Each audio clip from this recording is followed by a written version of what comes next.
This week on Top 3 Tuesday, we're going to be talking about neck pain and a few other things that we do in the office.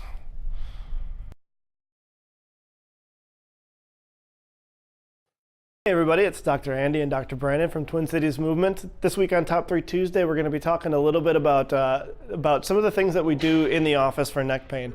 So we kind of have a system that we like to go through where we do a pretty involved assessment to figure out kind of what movements are lacking, what movements are painful in a person who has a reported problem.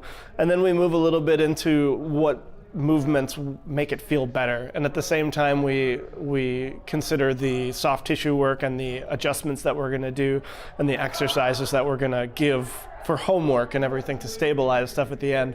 So other people have called this reset, reinforce, and reload.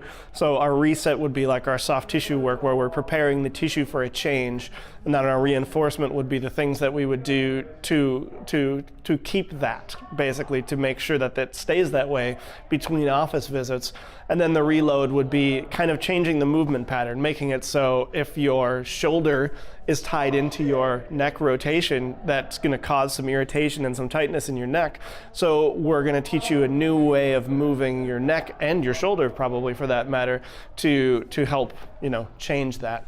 So we're going to start this by giving an example, of the movement assessment, just with some quick cervical rotation. So I'm going to have you turn your head to the right. Okay, and so, he actually looks pretty good here. It's maybe a little bit tight. We look at about the midpoint of the clavicle of the collarbone to check that. Go ahead and look to the left. And it looks close to symmetrical side to side. I would probably clear that. I probably wouldn't worry too much about that. I'm going to have you look down, chin to chest, and that's fine. And then I'll have you look up at the ceiling. And that one again is pretty close. We want to see the head go a little bit further back so the face is almost it's almost parallel to the ceiling, essentially. So Dr. Brandon here looks fine, but we're going to give you an example of what we do anyways, because he told me his neck was tight. So we would start that treatment. Let's just assume that there's some rotation deficit or something along those lines. So we would start with some soft tissue work and probably an adjustment to the neck and probably to the upper back to just get everything loosened up and ready for change. Next thing that we're going to do is I'm going to have you lie down on your back. And this was, of course, a very, very brief example of the assessment that we would do. We'd break things out much, much further. And one of the things that we would do here is check what it looks like lying on the floor. So here I'm going to have you look to the right. Good. And did that seem easier to you? Okay. And then to the left. Good. And both of those got a little bit further. And oftentimes that can be because the body feels safer when it's supported, when you don't have gravity and postural demand making things kind of clamp down a little bit more. So we are going to take advantage of that, and we are just going to have Dr. Brandon go into a T-bar, assisted T-bar. So you're going to take the ends of the resistance band and you're going to pull them apart, and that's going to create a demand on the core. And so this is actually going to assist the movement that we're working on, which is the rotation. So from here, we're actually going to start with a head bobble. So we're kind of disassociating the head from the neck, from the shoulders right now, and we're just doing this with a little light bobble. So Dr. Brandon is going to do this for a little bit. Again, this is very brief, very much an example. We spend a lot more time and a lot more attention when we're in the office doing these sorts of things. So now I'm going to have you let that go and then do the head bobble again.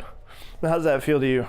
Good, loose. Yeah, so usually it feels a little bit looser. Sometimes it takes some time. Sometimes it takes no time. Sometimes you don't even need the assistance when you're on your back. So what we're going to do from here, since he has demonstrated the ability to do it when he's on his back, we're going to have him get on all fours.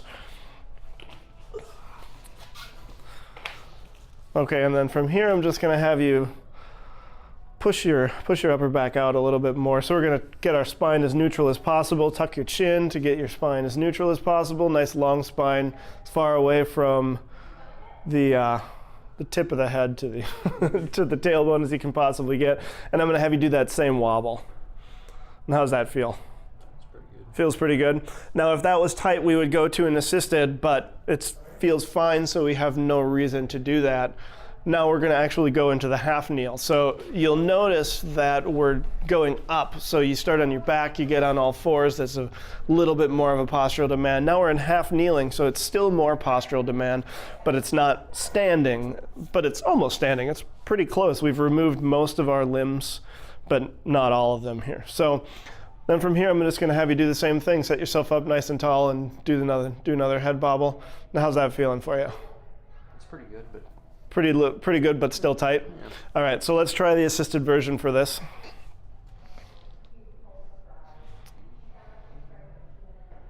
We'll have you do that for just a couple of minutes. Now again, this is engaging your core and engaging muscles for having your shoulders nice and pulled down here. So your shoulders are doing what they're supposed to do, and you're trying to make your head do what it's supposed to do separately from each other. It's kind of like rubbing your belly and patting your head, which I will not demonstrate on camera at the same time.